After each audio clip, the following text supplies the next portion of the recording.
Olá, Olá, bem-vinda. obrigada. Vocês me ouvem bem? Eu estou ouvindo, pessoal. Todo mundo nos ouve. Eu estava aqui brincando, Vanessa, que na última live com a Gabi, eu passei esse mesmo batom e aí ficou tudo sujo, assim. Eu falei, ai meu Deus do céu, que vergonha. As... Eu assisti e não percebi. Não percebeu, então tá bom. Mas dessa vez eu fiquei lá no espelho para ter certeza de que Com tá tudo certeza. certo. Van, muito obrigada pelo seu tempo. Você que está aí de férias no Brasil, né? Num ano tão difícil que a gente está morrendo de saudade da família que mora longe. Você, graças a Deus, conseguiu chegar bem, com saúde, com a sua família aí. É realmente uma bênção. Eu tô morrendo de saudade da minha. Não posso nem começar a falar, senão eu vou começar a chorar. Natal É, sem mãe, sem irmã, sem pai.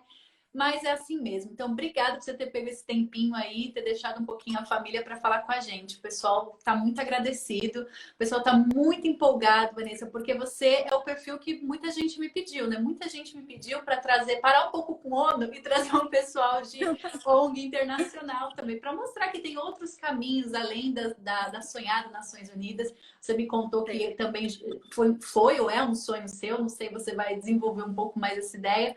Mas existem outros caminhos, né, Vanessa, para os internacionalistas. Então, eu quero começar do começo. Quem é a Vanessa? A Vanessa não é internacionalista de início, mas acabou indo para esse lado. Então, Van, o palco é seu. Conte aí para a gente quem é você. Bem-vinda. Obrigada pelo convite. Eu espero que vocês gostem. Eu não tenho perfil da ONU ainda, mas quem sabe um dia. Eu comecei estudando Ciências Sociais na USP, e depois fiz um mestrado na Inglaterra, na University of Kent, em Direito Internacional e Relações Internacionais. É um mestrado misto, o que foi muito interessante porque no Brasil não existia, não sei agora, mas na época que eu estava aqui, não existia essa combinação de matérias. E foi muito interessante, muito importante para a minha carreira. Agora eu trabalho com direito internacional, por exemplo. Certo. E por que que você escolheu estudar ciências sociais? Eu sempre fui uma pessoa muito curiosa sobre a sociedade, porque as coisas eram como eram. E relações internacionais era, assim, uma opção, assim como direito. Então, eu sabia que era nessa área que eu queria.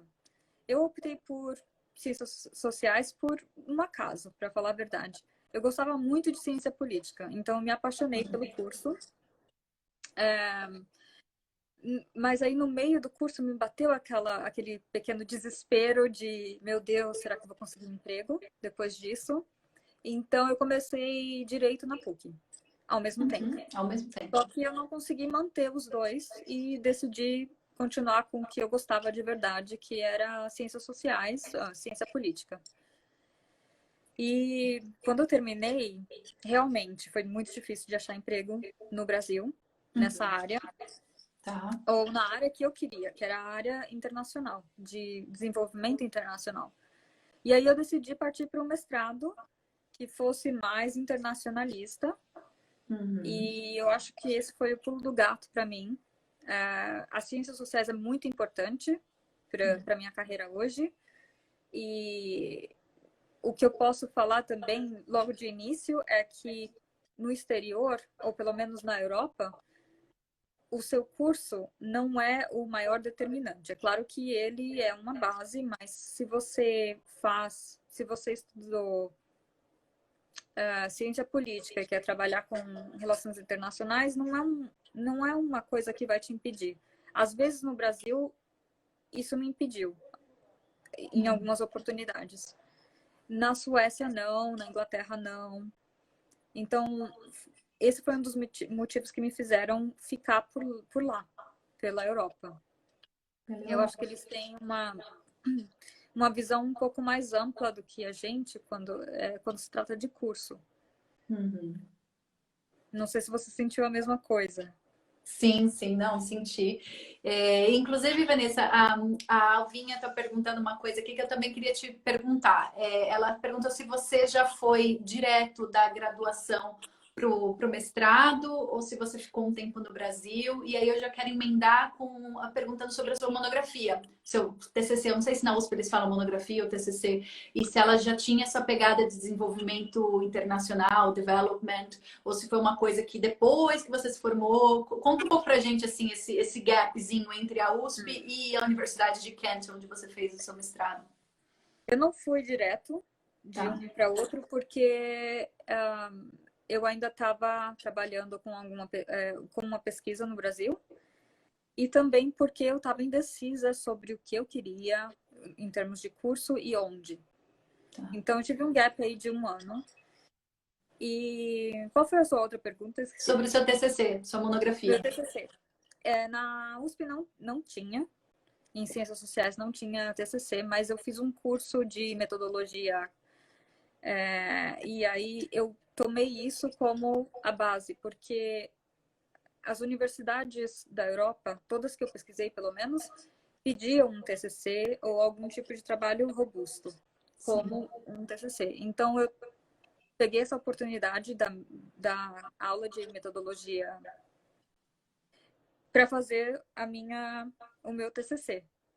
E aí, nesse TCC, projeto, eu pesquisei por que os países europeus da Europa Ocidental estavam se tornando tão xenófobos, ou porque eles estavam votando para a extrema-direita. Por que aquela guinada? E aí eu comparei 3 variáveis, crise econômica, que era o que estava acontecendo na época. Que ano foi isso, imigração. Vanessa? Desculpa, que ano que foi isso? Foi em 2012, 13. Uhum. A Europa estava aí saindo de uma crise, tinha muito imigrante chegando e também a falta de confiança no Parlamento Europeu. Então, essas foram as 3 variáveis que eu usei. E foi uma pesquisa muito gostosa de fazer, porque eu tinha muita curiosidade sobre isso. Visionária, hein? Porque 2012, 13, eu não sei se era tão assim óbvio que essa guinada, como a gente vê hoje, né? Até com Esvéria democrata, né? Não sei. Me parece que foi bastante visionária a sua pesquisa. Na verdade, é interessante falar sobre isso porque, por exemplo, a Inglaterra tinha números tão insignificantes que eu quase não consegui colocar na pesquisa. Olha. De votos para a extrema-direita. Não existia um partido forte na época. E aí, quando eu fui estudar o mestrado na Inglaterra, aí o UKIP estava lá já. Por coincidência, a gente teve uma palestra com eles. Uau. E foi uma experiência muito, muito diferente para mim. E interessante ouvir esse lado que eu não concordo, mas que tem que ouvir. Tem que ouvir por quê. Com certeza. Nossa, extremamente interessante. Essa parte eu não sabia, a gente não falou no telefone sobre isso, por isso que eu fiquei curiosa. Vanessa, aqui no canal eu sempre foco bastante na parte profissional, as competências, mas tá chegando um pessoal um pouco mais jovem que também tem muito interesse de estudar fora. Então, eu queria só aprofundar um pouquinho a questão do seu mestrado. Primeiro, como foi essa escolha? Por que a Inglaterra e por que especificamente a Universidade de Kent? E como foi o processo seletivo? E também se você teve que pagar a tuitions and fees, se era uma universidade que não tinha que pagar, como era antigamente aqui na Suécia, até 2009, o estudante internacional não pagava para estudar na Suécia, como você sabe. E se você conseguiu alguma bolsa, se você pudesse só contar um pouco para a gente, o pessoal tem bastante interesse nesses temas também. A minha escolha foi pelo curso. Eu passei tanto na University of Kent e na Universidade de Estocolmo. Só que os cursos eram muito diferentes. O curso da Inglaterra era muito internacional, como eu queria.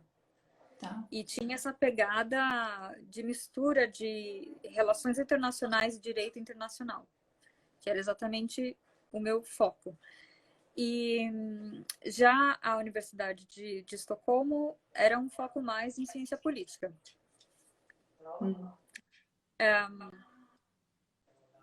Desculpa. E eu paguei. A Universidade de Estocolmo não precisava pagar. Tá. mas a University of Kent precisava, mas eu queria muito esse curso, então eu fui mesmo assim. Eu pleiteei vaga de, como chama? Para bolsa. Só que naquela época a Inglaterra estava muito fechada para dar bolsas para não europeus. E agora eu acho que até para europeus está fechado, né? Então eu vendi meu carro, vendi várias coisas e fui. Fui porque esse era o sonho e precisava ir, né? Você ficou que nem aquela música, ela não tem o carro, não tem o teto, se me escolher porque gosta. Literalmente. Ótimo, tá certo. Olha, já dizia o poeta Vinícius de Moraes, a vida só se dá para quem se deu. A gente tem que se jogar mesmo e no final você tá aí, que a gente vai chegar onde você tá hoje, que foi a recompensa. E esse mestrado foi de 1 ano ou 2 anos, Vanessa? Foi de 1 ano, foi de 1 ano. 1 ano, certo. Ótimo. Gostou? Achou que valeu a pena? Tem algum comentário a dizer? Eu acho que tem que fazer. A competição que se tem no mundo de desenvolvimento internacional é muito grande. E as coisas básicas são inglês e mais uma língua e um mestrado, pelo menos. Eu acho que eu não conheço ninguém que trabalhe nessa área que não tenha mestrado. Sim. O número de anos que a gente precisa ter para estudar nessa área assim, é muito grande. Por conta por conta da profissão, que exige muito, e por conta da competição também. Sim. Exatamente, foi o que o meu amigo Henrique falou, né? E que ele colocou exatamente isso em inglês, de preferência mais um segundo idioma estrangeiro, né? E um mestrado, de preferência um mestrado fora do Brasil, se você já fez a graduação no Brasil, né? Para você ter pelo menos 2 experiências aí de estudo em 2 países diferentes. Isso ele colocou também como para trabalhar na própria ONU, assim, como que meio um mínimo, assim, requerido.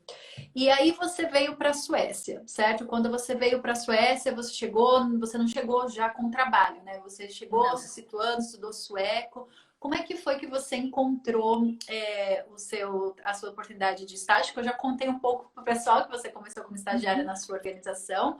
Então, como que foi esse processo? Por que essa organização? E como você conseguiu esse estágio? Que é uma história super legal, que é a história que nos conecta, né? Da Gisele, que estava aqui agora há pouco. É que você estava falando na hora que ela chegou, que é uma amiga que nós tínhamos em comum, que tem um blog fantástico, com 1 milhão de seguidores.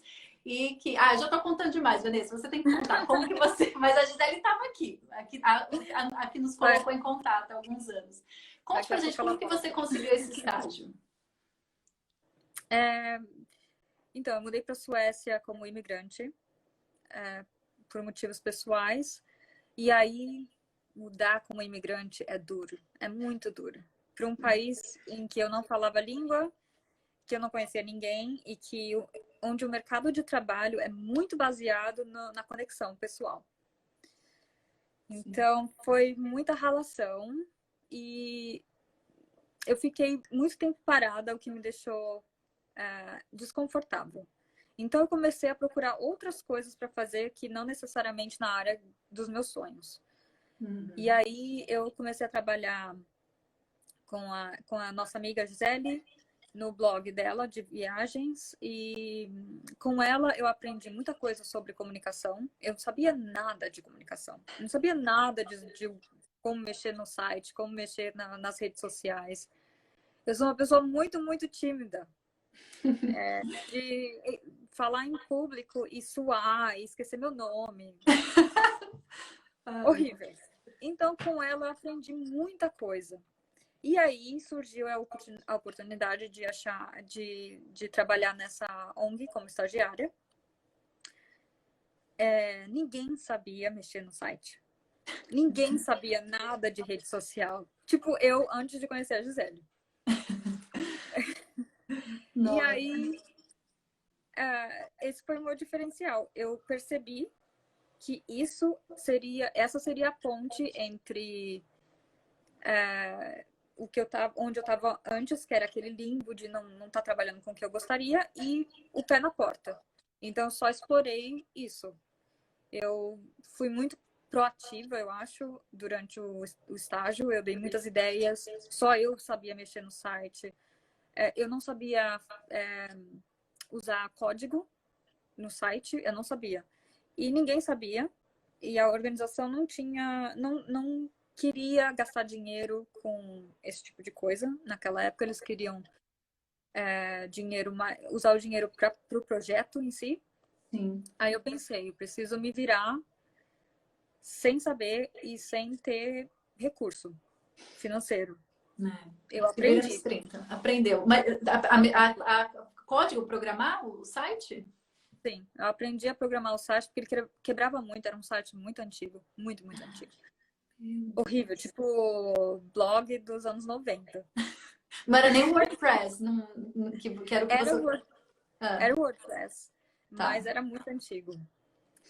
Era terrível. Então eu aprendi na marra, eu chegava em casa e pesquisava o que significavam aquelas coisas, aqueles códigos. Totalmente, ou seja, totalmente fora da minha área, mas esse foi o pé na porta que eu encontrei, sendo imigrante Maravilhoso. e tentando começar a vida em outro país. Não, tell me about it, né? Eu sei muito bem. No meu caso ainda foi mais amargo, porque eu vim numa situação extremamente privilegiada, como expatriada, com 2 salários, um no Brasil, outro aqui, aí daqui a pouco, bum! Mas assim é a vida, né? E é assim que a gente cresce como pessoa e como profissional. Mas, Vanessa, então você viu essa vaga de estágio, era já de comunicação ou era uma vaga genérica e você que já chegou, olha, eu consigo fazer isso? Eles já estavam buscando alguém da área de mídias sociais? Foi 2015 isso, né? 2016? Foi 2016, no final de 2016. Eles procuravam estagiários em geral para ajudar nos projetos, ajudar na pesquisa. E aí a pessoa que me entrevistou, ela ficou encantada porque finalmente eles encontraram alguém que conhecia de desenvolvimento internacional e ainda podia ajudar no site. Olha. E aí eu comecei o estágio junto com um outro estagiário, acho que era a pessoa mais inteligente que eu já conheci na vida. E ele teve que ir embora e eu fiquei. E eu fiquei porque eu tinha diferencial. Ele era uma pessoa do direito e era excelente em pesquisa, excelente em direito internacional. Só que tinham outras pessoas que faziam isso na organização. E a organização só tinha espaço para mais um. Então, eles escolheram uma pessoa, aquela peça que estava faltando. Olha Não só. era exatamente o que eu queria fazer, para falar a verdade. Mas, essa foi a oportunidade que eu vi e eu agarrei. E aí, quando eu recebi o contrato, olha só que coisa, eu passei no trainee da União Europeia. O do Blue Book, não. É. Tá, o que o Henrique falou. Caramba, as coisas vão E aí, acontecendo, né? A energia da abundância vai. E aí, como é que foi essa decisão? e aí meu coração balançou muito, porque será que eu jogava tudo para fora por uma organização muito maior, mas ser uma trainee brasileira, ou seja, que não tem tanta oportunidade como os europeus de ter continuidade na organização? Ou será que eu fazia a minha carreira aqui, que eu sabia que eu podia ir mais para frente? E aí eu acabei decidindo pelo certo. Não sei se Sim, foi a decisão certa, mas agora eu tô feliz. com certeza, porque você estava com estagiária, como estagiária, tinha você e mais uma pessoa, aí só tinha vaga para contratar ofereceram para você uma vaga de emprego contra um trainee na União Europeia que normalmente, né, não tem garantia nenhuma de que vai dar em alguma coisa, né, assim, em um trabalho, Não. né? Não, eu li muito, muito, muito antes de tomar essa decisão. E as probabilidades de que eles contratassem para sempre, ou um contrato maior, um não europeu, eram pequenas. Eu li muitos fóruns, eu mandei muito e-mail para quem trabalhava na União Europeia. E aí isso me desencorajou de ir. para lá. Mas se eu, claro que se fossem 2 estágios para escolher, eu teria escolhido o outro. Mas essa não foi o caso. E, além disso, eu escolhi ficar nessa organização que eu estou hoje, porque eles trabalhavam com desenvolvimento internacional em países em conflito e pós-conflito, que é o que eu gosto. Perfeito. Enquanto na União Europeia, eu ia trabalhar com a União Europeia, que é legal também, mas Sim, mas gosto não... mais da loucura. Da loucura. Então, acho que agora a gente já chegou num ponto, Vanessa, que talvez você pudesse explicar um pouco mais o que é. A gente já tive até que anotar. International Legal Assistance Consortium. Eu traduzi Consórcio de Assistência Jurídica Internacional. O que é essa organização? Que até quando a gente conversou no telefone, você falou assim, é uma ONG internacional, mas a gente não gosta muito de se colocar como ONG, porque não está lá ajudando as pessoas diretamente. Explica aquilo que você me explicou no telefone, só para o pessoal entender o que é essa organização, com sede na Suécia, mas internacional. Sim. Ela é uma organização que tem um secretariado pequeno de 15 pessoas, mas que se conecta o consórcio no nome da organização significa um network de organizações que trabalham pelo Estado de Direito. O que significa isso? Os nossos membros são tanto ordens de advogados do mundo inteiro, como organizações bem parecidas com a PNUD, que trabalha com desenvolvimento e trabalha também com desenvolvimento internacional e com fortalecimento do Estado de Direito.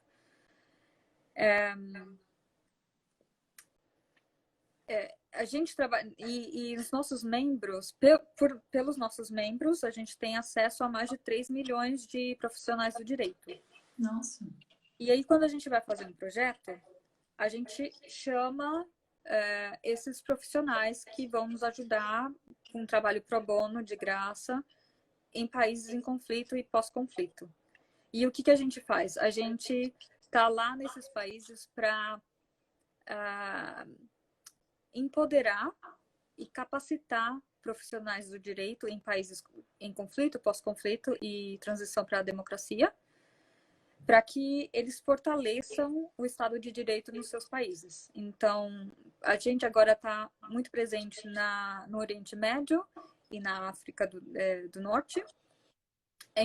Isso inclui Síria, Tunísia, Líbia. Então, você vê, Síria e Líbia estão em guerra ainda. E a gente está lá trabalhando com os profissionais de direito que tentam manter o mínimo, o básico de justiça, onde as pessoas estão perdendo tudo. Nossa. E a gente também está presente na Guatemala e em Cuba. E esses são projetos, mas a gente também faz pesquisa, avaliações do Estado de Direito nesses tipos de países. As últimas avaliações foram na Libéria, que teve 2 guerras civis e acabou não há muito tempo, e também na Guatemala. E esses projetos, Vanessa, eles são financiados por quem? Porque você disse que é uma associação, né? Então, os membros pagam uma anuidade. É daí que vem o dinheiro para os projetos? Ou vem da agência de cooperação sueca? De onde que vem o financiamento? Primordialmente da agência de cooperação sueca. Tá. E de outras agências similares, como a GIZ, que é a alemã, ou agências americanas. Não é dos nossos membros. Tá. Se você me disse até que a anuidade que os membros pagam é muito pequena, né? É só simples, não é muito significativa, né? Não mesmo. O que a gente explora mais dos membros é essa capacidade que eles têm. Eles estão em todos os lugares do mundo, eles têm todas as culturas jurídicas do mundo. Então, esse acesso que a gente tem é o pagamento. A gente pode ir pesquisar, fazer uma avaliação na Síria, por exemplo, e trazer pessoas que são especializadas em alguma área específica que a Síria está precisando agora. Ou profissionais de direito que são especializados naquela área, naquela região do mundo. Então, esse é o pagamento, é a ajuda pro bono, né? Perfeito. A nossa Ordem dos Advogados é membro? A OAB? Não, não é membro. Devia ser. Não tem? Não tem algum membro do Brasil? Não tem nenhum membro do Brasil. Não Olha tem. só. Eu já conversei com a diretora executiva sobre isso, mas não pode partir da gente. Tem que partir da própria ordem dos advogados ou da organização. E na verdade, a gente tem muita ordem de advogados da Europa, dos Estados Unidos ou de países em conflito e pós-conflito. E o Brasil não se encaixa em nenhum deles, né? Mas seria ótimo ter, porque tem muita troca entre profissionais de direito do Brasil e principalmente Latinoamérica. Sim. Tem bastante. Quando a gente começou a trabalhar em Cuba, tinha bastante. E então, da América Latina, seria só Guatemala e Cuba? Ou teria mais algum país membro? Que a gente está trabalhando nesse momento, sim. Esses são os países. A gente fez avaliações no passado, no Haiti também, e devemos voltar em breve. Mas a gente está tentando expandir ali na América Latina. E El Salvador? Vocês nunca fizeram trabalho em El Salvador? Não, nunca fizemos, mas a gente está tentando explorar agora. Tá. No Triângulo Norte, ali na América Central.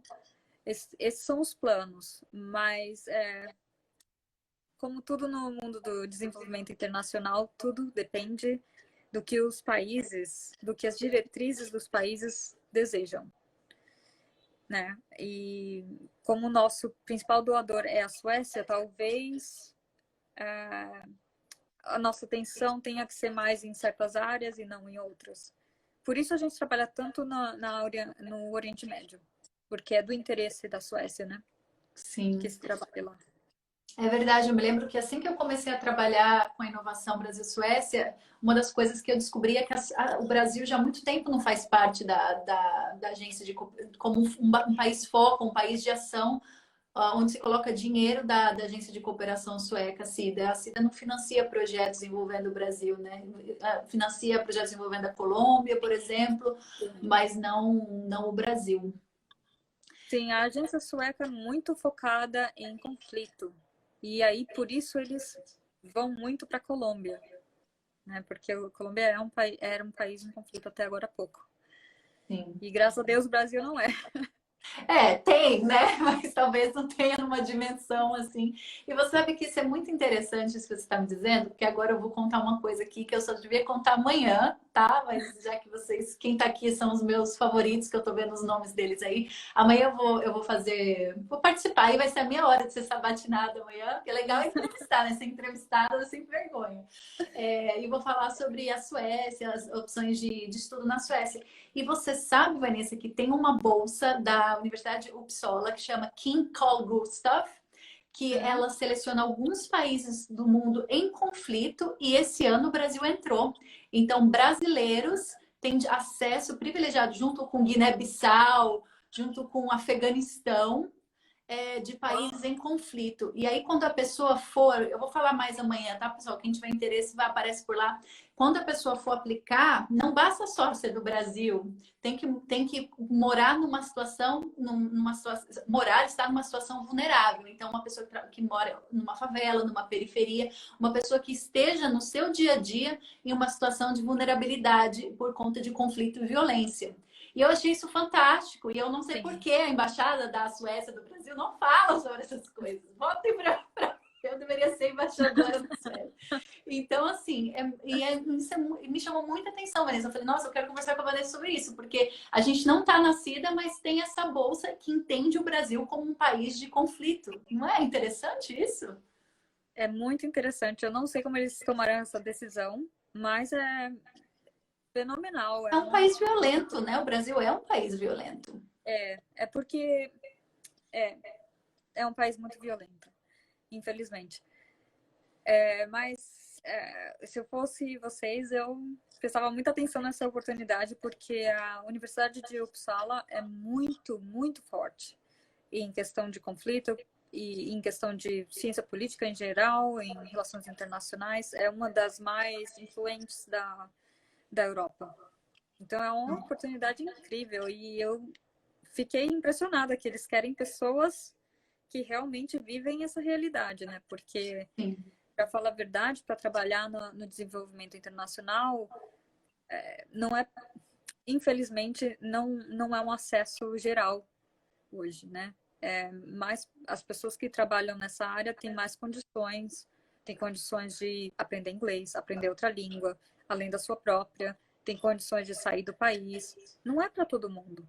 Então, aí é uma oportunidade de mudar isso, né? Finalmente, eles estão fazendo alguma coisa para tornar esse mundo de desenvolvimento internacional mais democrático, né? Com certeza. E isso já entra num assunto que a gente precisa muito explorar e já responde a pergunta. Agora eu não me lembro quem que perguntou, mas foi uma das minhas seguidoras queridas que perguntou se a faculdade que você fez influenciou para você conseguir a sua posição hoje, né? Então, no caso, o seu estágio e o seu trabalho. Você acha que as faculdades que você cursou, a USP e a Universidade de Kent, foram determinantes para você conseguir essa posição? Eu vou dizer que não. Universidade é importante, o curso é importante, mas o que você prova no dia a dia é muito mais importante do que tudo isso junto. Quando eu mudei para a Suécia, eu tive um choque de realidade, porque eu saí do Brasil, a USP é super conhecida, é a faculdade dos sonhos de muita gente, e era do meu sonho, e eu lutei para entrar. E aí, quando eu cheguei na Suécia, ninguém conhecia. USP? São Paulo? Não sei nem onde fica. Tipo assim. E eu era... Ai, olha aqui o meu diploma. Primeira universidade na América Latina, ó. América Latina, pelo amor de Deus, né? USP o quê? É de comer? Ai, meu Deus, gente. E aí, o que foi engraçado é que as pessoas eram mais curiosas com relação ao meu mestrado na Inglaterra do que na faculdade, no meu bacharelado no Brasil. Que triste, porque a USP é mais forte do que a minha universidade na Inglaterra. Mas o fato de ser na Europa deu aquele empurrão, mas não foi determinante. O que foi determinante foi resiliência, eu acho. A resiliência de eu ter aprendido coisas que de início eu não me interessava, e a resiliência de mudar, de se adaptar às situações adversas, sabe? De estar competindo com gente que nasceu falando 5 línguas. De gente que sabia, de gente que tinha conexões na Suécia, cujos pais já estavam na política. É com esse tipo de gente que eu estava competindo. Então, acho que a resiliência e a proatividade foram fundamentais, muito mais do que faculdade, do que nome de faculdade. Nossa, isso é muito forte o que você está falando, é muito importante. Liana, a universidade é University of Kent, né? A universidade que você fez, que a Liana tá perguntando. Então, olha só, né? Você tinha habilidades que ninguém tinha, as habilidades de comunicação, né? Só que você tinha o melhor dos dois mundos. Você sabe que eu também, o que me ajudou a conseguir o estágio na ONU no Quênia, também foram essas duas coisas, né? Porque a minha faculdade que eu fiz em São Paulo, bom, se a USP, imagina a minha, uma esquina, né? É uma faculdade boa, assim, mas não na área de relações internacionais. Ela tem uma tradição em contabilidade, economia, enfim, ninguém nem sabe o que era a minha faculdade. Mas o fato de eu ter o mestrado aqui na Suécia e estar com internacionalidades, né, no canal do YouTube, me ajudou a conseguir o estágio, porque eles também acharam fantástico. O italiano que me entrevistou o Matheus, ele fala português, né? E ele falou, nossa, eu vi seus vídeos, caramba, é você que edita? Eu editava aí, né? Tipo, de qualquer jeito. Eu, sim, eu que edito. Nossa, muito bom. Então, tipo, encantou ele mais do que notas, que eu nunca tive as maiores notas, nem a faculdade. Então, foi realmente essa coisa de conseguir fazer as coisas, de entregar, de ter algumas habilidades que muitas vezes as pessoas que estão no mundo das teorias não têm, né? Falta um pouco, né? Esse tipo de habilidade. É explorar o que você já tem de bom. E no seu caso foi a comunicação. Então você explorou essa parte e mostrou que sabia fazer. Porque escrever no currículo é uma coisa, mas mostrar no dia a dia é outra coisa e é o que leva a gente a se estabilizar nessa carreira. Eles querem ver exemplos práticos de que você consegue lidar com esse tipo de tarefa e etc. E como eu te falei antes de a gente começar a live hoje, eu tinha te falado que a gente tem que procurar nesses pequenos espaços onde que está o nosso diferencial. Porque todo mundo tem um diferencial. E aí explorar isso e mostrar para o mundo. Eu sempre fui muito insegura de mostrar tudo. E com os anos eu aprendi que não. Eu tenho coisas que eu sei de fazer coisas que outras pessoas não sabem. Então deixa eu explorar aqui. E se eu não sei, eu vou estudar. Eu vou estudar fora do meu horário de trabalho, eu vou estudar até eu aprender. Até eu entregar essa tarefa. Perfeito. Nossa, você é um exemplo. Você está vendo o pessoal aqui dizendo, te parabenizando, Vanessa, dizendo isso que você disse sobre a resiliência, que foi inspirador. E realmente você falou uma coisa muito importante, né? De achar o nosso ponto forte, aquilo que a gente é bom e saber contar isso para o mundo. E eu comecei na semana passada com esse livro da Michelle Obama, né? Minha História, me inspirou. Eu tenho uns insights assim de criatividade. Eu falei, cara, eu vou abrir um grupo com quem quiser para a gente fazer os exercícios. Que ela fez vários exercícios, coisas bobas, assim. Ah, pense quem foi seu grande herói na sua infância, para você ir construindo, resgatando a sua história, descobrindo no que, desde criança, o que você gostava, o que você se sobressaiu, porque todo mundo tem isso. Às vezes a gente pensa, ah, eu não sou boa em nada. Mentira, olha mais a fundo, cavuca aí, que você vai achar. Todo mundo tem o seu, né? Todo mundo é especial em alguma coisa. Só que às vezes a gente fica olhando para o lado, ao invés de olhar para dentro. Ah, eu queria ser como a Vanessa. Nossa, ele estudou na USP. Você imagina, porque eu posso falar isso, né? Meu primeiro sonho dos meus pais é que eu fosse entrar na USP também. Não entrei. Mas ao invés de eu ficar olhando o que a Vanessa tem, é melhor olhar o que eu tenho. Tá bom, eu não tive isso. Não fui tão estudiosa, não consegui passar numa boa universidade, mas eu tenho outras coisas, né, Vanessa? Acho que isso que você falou é muito, muito especial, muito importante. Com certeza, a sua habilidade em línguas, por exemplo, é um diferencial gigantesco. Tem muita gente que estudou em universidades conceituadas e não tem essa facilidade, por exemplo. Ou tem gente que não consegue falar em público, que é o meu caso. Você está falando em público, que nós somos, já estávamos em 21 pessoas agora há pouco, agora que sobe 10, mas tem gente. É muito treinamento, tem que treinar muito para quem tem esse pavor de estar em público, mas essa é uma outra questão, entendeu? A de você treinar as suas fraquezas. Existem certas habilidades que são essenciais nessa área, que não dá para viver sem. E aí o que acontece é que a maioria das pessoas normais não são boas em tudo. Não. Ou não é boa em tudo. E aí o pulo do gato é você focar nessa fraqueza e tentar ter determinação para mudar essa realidade de que não sou tão boa nisso. E para mim foi falar em público, foi expressar o que eu pensava, esse tipo de coisa, de ter de falar com certeza, porque eu duvidava de mim muito e ainda duvido. Então é um exercício diário para mim. E é uma coisa que é muito necessária na área de desenvolvimento internacional. A comunicação é um dos maiores fatores nessa área. Você precisa falar bem, Você precisa se expressar bem, você precisa escrever bem. Ótimo. E você diz assim, a comunicação em geral, né? Não só a comunicação de mídias sociais, mas você ser comunicativo com pessoas, saber expressar suas ideias, fazer Sim, relacionamentos, né? sim. Muito. Relacionamento, a construção de relacionamento, sem isso não dá para ir para frente na carreira de desenvolvimento internacional. Eu vou te dar um exemplo.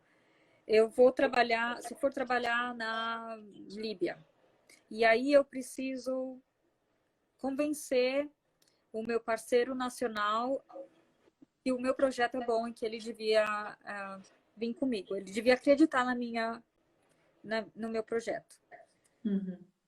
e na missão desse projeto. Eu tenho que ter uma ótima capacidade de relação interpessoal e consciência cultural para que eu vá entrando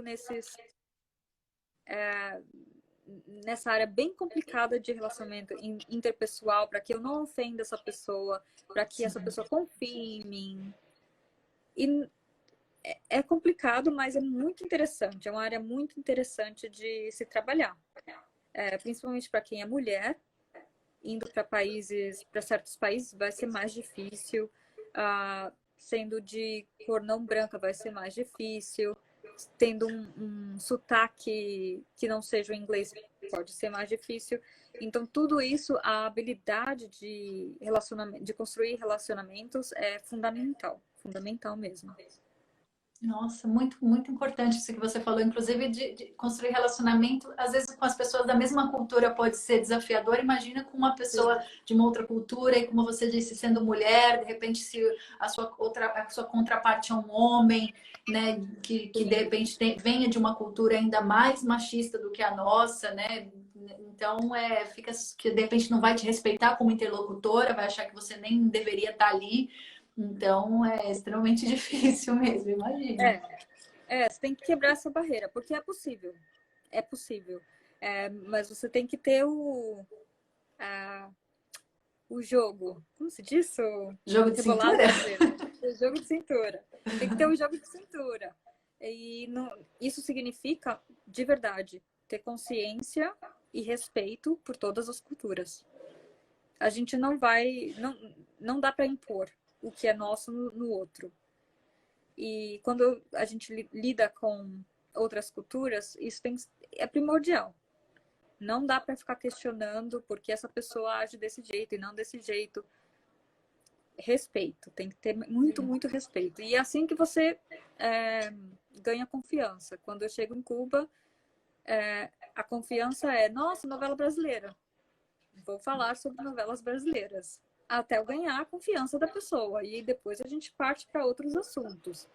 Quando eu chego no Oriente Médio, a ligação com o Brasil é muito pequena. Então eu vou partir para outro assunto que deixa a gente mais junto. Pode ser o fato de que o Brasil também passou por uma ditadura.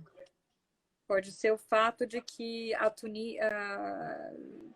Tunísia, por exemplo, agora é uma nova democracia. O Brasil já passou por isso. Pode ser o fato de que é quente. Pode ser o fato, sei lá. Tem que encontrar essa coisa que nos liga. Sim. Quando eu estava na Índia, eu falava que era muito as cores, né? Que as cores mais fortes, que aqui nas festas todo mundo usa preto, cinza. Lá as mulheres já usam laranja, né? Eu adorava pink. E eu falava da música também, né? Que eles são, né? Adoram música, adoram dançar. E eu falava, no meu país também, porque também a relação Brasil-Índia, assim, para as pessoas normais, assim, não tem muita referência. Talvez um pouco de futebol, mas aí você falou. É verdade, assim, é encontrar esses pontos, né? Assim, no meu país também é quente, no meu país também se gosta muito de música, essas coisas, né? Sim. Olha, o Luiz que está aqui, ele é expert em competência intercultural, hein, Luiz? Que mora na Alemanha. Ele vai dar uma aula pra gente aí qualquer dia ao vivo. Desculpa, o que você estava Uma dizendo? competência. Não, é uma competência fundamental. Ele devia dar uma aula mesmo pra gente, porque sempre dá para aprender. Vamos colocar a Aliás, hashtag aí, pessoal. Vem, Luiz! O Luiz dá uma aula pra gente. Porque ele escreveu, inclusive, até o TCC dele. Ele estudou Relações Internacionais na Alemanha e ele escreveu o TCC dele sobre a falta ou o treinamento que os diplomatas brasileiros têm das culturas. Depois, Luiz, você me corrige aí se eu tiver porque tanta informação na cabeça sobre a falta de treinamento intercultural que os diplomatas brasileiros têm quando eles se mudam. Que ele acha assim que os diplomatas brasileiros deveriam ter um treinamento melhor sobre a cultura e etc. Depois o Luiz vai colocar aí nos comentários se é mais ou menos é isso mesmo, Luiz. Mas super interessante. Estou com a tese dele, mas ainda não consegui ler. Mas lerei.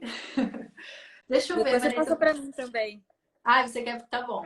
Luiz, a gente vai passar a sua tese aí para todo mundo, hein? Geral. Vamos passar geral. Olha só, deixa eu ver aqui. Quando nós conversamos, você falou sobre algumas competências, né? Então, você falou também uma competência muito importante que você falou que nós deveríamos ter é a flexibilidade. Você poderia dizer um pouco mais o que você quis dizer com isso, com ser flexível? Seria nesse sentido, assim, de aceitar, de repente, começar a trabalhar com comunicação, mesmo que não seja a sua área do sonho? É isso que você quis dizer, que é uma competência importante? Sim, a minha mãe sempre me falou que ninguém começa de cima, né? Pelo menos não com o background que eu tenho, que é de uma família que veio do interior, de Sergipe, etc., que não tem amigos influentes, nem família influente. Então, é a flexibilidade de aceitar e explorar toda e qualquer oportunidade. Toda e qualquer oportunidade é bem-vinda e vai te agregar. Se você quiser, se você estiver aberto a isso, vai te agregar. Assim como trabalhar com pessoas. Eu amo trabalhar com pessoas diferentes, até as que me irritam. Porque eu sempre aprendo alguma coisa, sempre. Até com as pessoas com quem eu não concordo, eu sempre aprendo. E eu gosto muito de prestar atenção como elas se comportam. Porque aí eu aprendo um pouquinho aqui, um pouquinho ali. Talvez eu devia ser um pouquinho mais assim, um pouquinho mais assim. Então, essa flexibilidade de pensar, eu não estou sempre certa. E eu não preciso entrar nessa carreira já sendo o P5 na ONU. Começar com humildade, ou ter sempre humildade é fundamental. Perfeito. Deixa eu ver aqui que só ficou um pouco ruim. Vocês estão escutando a Vanessa? Alô? Vanessa, você tá me ouvindo bem? Tô. Tá? É só a sua imagem que tá um pouco estranha, mas tá bom. Você está ouvindo? Todo mundo tá ouvindo? Então, a gente está se aproximando do fim, Vanessa. Eu, apesar do Instagram agora deixar. Na minha primeira live cortou com o André, o diplomata. Eu tive que chamar ele de novo, porque o Instagram não me deixava fazer live mais de 1 hora. Agora a gente poderia ficar aqui 4 horas. Mas já está batendo quase 11 horas aqui. Você também tem que curtir a sua família. Eu queria que você deixasse uma mensagem final, Vanessa. Eu sei que você é uma pessoa muito discreta, mas agora que já que você falou um pouco da origem da sua família, eu acho isso muito importante, voltando de novo a essa jornada da minha história, e também porque, Vanessa, pessoas como eu, você, que viemos de famílias que pai, mãe, meu pai nem sabia que era diplomata. Ele, ai filha, o quê? É o diplomado? Eu falei, pai, diplomado, você de qualquer jeito. Diplomata, pai. Ele, tá bom, filha. Mas ele sempre tive muito amor dos meus pais, mas não entendia, não sabe. ONU também não sabia o que era ONU. Acho que até hoje eles não sabem muito bem o que é ONU, assim. Eles sabem, tipo assim, né? Alguma coisa da Annalise lá, das ideias da Annalise. Mas você e eu, que a gente veio assim de família que não teve, né, isso. Eu acho importante a gente contar a nossa história, Vanessa, porque eu sempre escutei muito assim, pessoal, mas eu estudo na Unisquina, mas eu não fiz high school nos Estados Unidos. Eu aprendi inglês no Brasil. Eu consegui estudar inglês 4 semanas em Dublin, quando eu já estava indo para o 3º ano da faculdade, que eu paguei esse intercâmbio dando aula de inglês e de francês, particular, que eu já dava aula de inglês desde os 18 anos, antes de ter estudado. Então, assim, essas coisas assim para mostrar, não que a gente está aqui com um discurso de meritocracia, mas para mostrar que, pô, dá pra, né, Vanessa? Dá pra, a gente consegue. É mais difícil? Vai ter que achar fazer os Paranauê aí, começar fazendo uma coisa que de repente não quer e ir galgando. tem que ser criativo, flexível, Sim. né? Então, se você pudesse deixar uma mensagem aí, a sua história é muito importante, Vanessa. Um dia você tem que voltar a blogar. Cadê a Gisele? Coloca aí, volte hashtag Vanessa Bloga, porque você tem uma história muito inspiradora, Vanessa. Eu fiquei emocionada de falar com você no telefone e conhecer mais isso. Qual que seria a sua mensagem final aí para o pessoal? É determinação. É não olhar o que o outro tem também. É seguir. Seguir porque sempre tem uma maneira. E não significa porque você está no Brasil e não tem dinheiro para ir para outro lugar, que não dá para entrar na carreira de desenvolvimento internacional ou ser um internacionalista. Dá sim. O nosso país tem muita coisa para ser ajustada em termos de desenvolvimento internacional. Você não precisa sair daqui para começar. O importante é começar. Tem que começar e tem que ter determinação. Eu já ouvi muitos nãos e ainda ouço.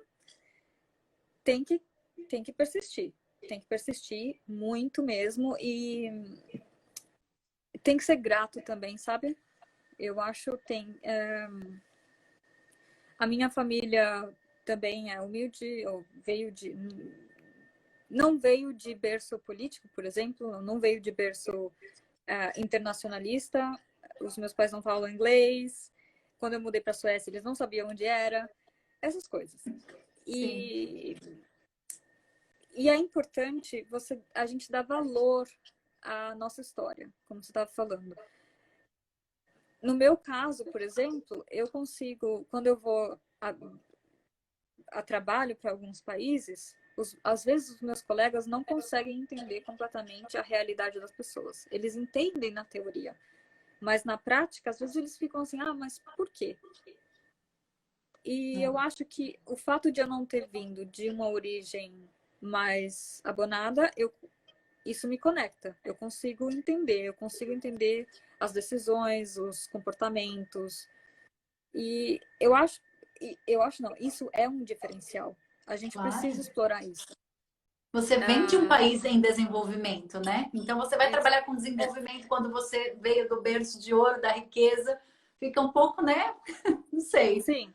Abstrato demais, talvez. Eu sou uma mulher não branca e já passei por situações esquisitas por causa disso. E isso me conecta melhor ou me faz entender melhor as pessoas com quem eu trabalho. E esse é o meu diferencial. Enfim, acho que resiliência e determinação são fundamentais para quem vem de uma origem que não é abonada e até para pessoas que não estudaram em universidades renomadas e para pessoas que não têm oportunidade de sair do país. Agora, gente, vocês têm a internet, use muito. Use isso para aprender outras línguas, para entender outras culturas. A gente não precisa viajar, não precisa ter morado em 2 países, por exemplo. Claro que é uma vantagem, mas dá para fazer sem. Com certeza, com certeza. E aí, como você disse, né, esse diferencial que a gente tem, né, dessa visão de mundo que muitas vezes as pessoas com quem a gente compete, talvez eles tenham outras coisas que a gente não tem, e aí tudo volta naquela coisa de você conseguir fazer essa sua análise SWOT aí das suas forças, das suas fraquezas e conseguir levantar as suas forças e dizer, bom, eu não estudei em Harvard, mas eu trabalhei, né, trabalhei aqui no meu bairro, e é isso que eu falo também, né? Que às vezes as pessoas, eu quero fazer voluntariado, e aí quer fazer voluntariado, sei lá, na Índia. Tudo bem, é maravilhoso, mas tem tanta oportunidade no Brasil mesmo, né? De se fazer um voluntariado, de se trabalhar. Amanhã, já dando um outro spoiler aqui, eu vou falar sobre uma outra bolsa do Instituto Sueco, que também são para 42 países, inclusive o Brasil, e essa é para qualquer universidade, não é só para Uppsala. E você precisa ter, além de uma certa experiência de trabalho, você também precisa ter experiência de liderança. E não liderança só no trabalho, mas uma liderança numa escola, num grêmio estudantil, numa organização. E isso é uma coisa que, né, muitas vezes a gente não para pensar, liderança quando eu for gerente. Mas não, tem tantas formas de você se engajar na vida, né, de você fazer alguma coisa. E o Henrique falou muito disso na outra live. Gente, não fique só esperando, mas eu não tô fazendo nada porque eu não tenho emprego. Pô, eu tô desempregado, olha aqui o tesouro que eu tô deixando aqui para todo mundo, trazendo essas pessoas maravilhosas. Podia estar em casa chorando, não tem emprego. Bom, não tem emprego, perdi o emprego. Quem sabe me conhece, fechou o meu hotel lá, tô sem trabalho até hoje, mas, poxa, eu não consigo ficar sem fazer nada. É o fogo no. Que tem que fazer alguma coisa, né? Então, eu acho que não tem. Resiliência. É resiliência. Você perdeu o emprego, mas achou outra coisa. E isso é fundamental para a carreira internacional. É fundamental mesmo. Tem que seguir em frente, tem que achar o seu diferencial e, mais importante de tudo, desculpa, eu acho que travou, né? Voltou. Mais importante de tudo aí é aprender com todo mundo que passa pela sua vida. Eu aprendi muito nesses anos e eu tenho só gratidão por todo mundo que me ajudou. Eu não cheguei nem na metade que eu queria, né? Eu tô um pouco atrasada, eu acho, até. Mas todo mundo que deu aquele empurrãozinho foi fundamental. Com certeza. Já falando em gratidão, agradecer a Gisele que está aqui, que tanto foi uma pessoa chave na sua vida, né? De te convidar para trabalhar no blog dela. Você falou uma coisa muito interessante que você começou a escrever, né? E você escrevendo assim, tipo, a escrita científica, né? Da BNT. Aí chegava a Gisele e falava, não, peraí, isso aqui não é linguagem de blog. Não dá, você não tá. Isso aqui não é peer review, né? Você tem que escrever. A Gisele tá aí, ó, viajar pela Europa, pessoal. Já segue aí, por favor, tá? A nossa amiga. Então, aí ela ia lá que a Gisele é jornalista, né? De formação. Já falava, não, tá lindo esse texto, não tem um errinho de português, mas isso aqui tá peer review, isso aqui tá artigo científico, isso aqui não é linguagem de blog, não é linguagem de mídia social. E aí você desenvolveu, né? Uma mulher que escreve super bem, mas teve que, de repente, simplificar a sua linguagem. Não que o seu texto não ficasse bom, mas de traduzir para uma linguagem de mídia social, né, Vanessa? E isso é uma habilidade que pode parecer, tá bom, eu sei escrever. Não, gente, você sabe escrever artigo científico, não significa que você vai conseguir escrever para blog, né? Você tem que... Exatamente. Exatamente. A coisa é que você tem que se comunicar. E como você se entende, não importa. O importante é quem está do outro lado. Eles estão entendendo o que você está falando? E isso eu trouxe, eu não sabia disso. Eu escrevia como a universidade me ensinou, que para os meus interlocutores na época eram acadêmicos. E isso eu trouxe para o meu trabalho. E ensinei aos meus colegas que, por favor, não use esse termo, as pessoas não entendem esse termo jurídico. Será que a gente não pode usar outra coisa? Será que a gente não pode simplificar aqui e a pessoa se sente mais empatia e confiança? Isso eu aprendi com a jornalista. Perfeito. Muito... Inclusive, teve até alguém que perguntou se a sua organização está no Instagram. A sua organização está no Instagram, ou Vanessa? Não está no Instagram, está só no Twitter e no LinkedIn. Twitter e LinkedIn. E quem é que cuida da comunicação agora? Você não está mais na comunicação, né?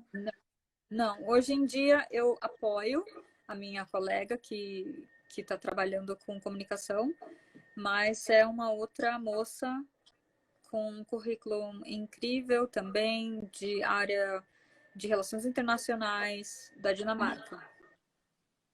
E agora eu trabalho com os projetos, né? Com implementação de projeto e desenvolvimento de projeto. Que é a área que eu queria. Que é a área que você queria, ótimo. Mas valeu a pena, começou com comunicação, de repente não era ali que você ia se desenvolver, mas foi uma super porta de entrada, né? Eu acho que foi fundamental. Eu aprendi muita coisa, eu aprendi coisa que eu não teria aprendido se eu não tivesse tido esse empurrão que a vida me deu. Eu aprendi a me comunicar melhor, a me fazer entender melhor, a entender as pessoas. Que eu li muito sobre como melhorar a comunicação, né? E foi incrível.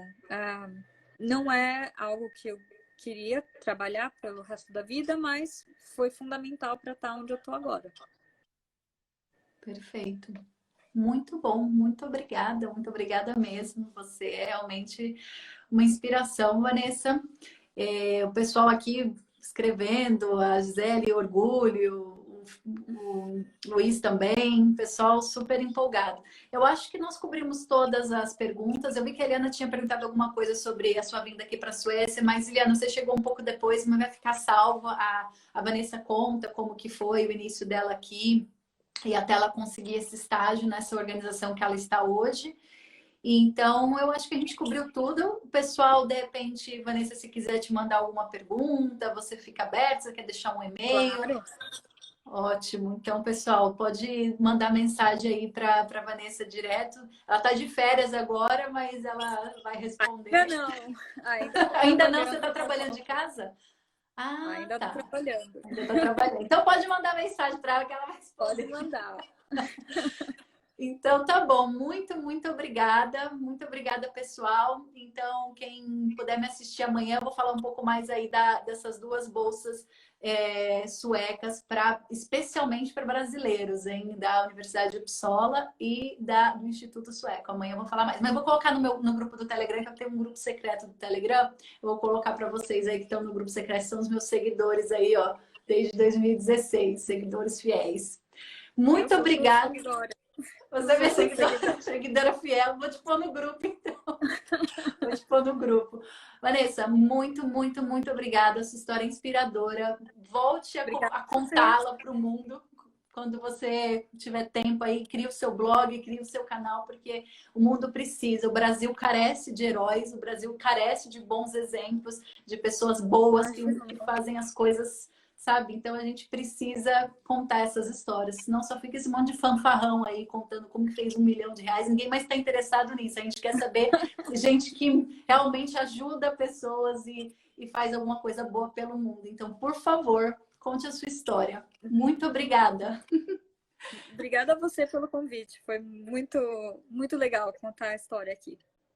Obrigada, Vanessa. Um beijo, pessoal. Obrigada. Tchau, tchau. Tchau.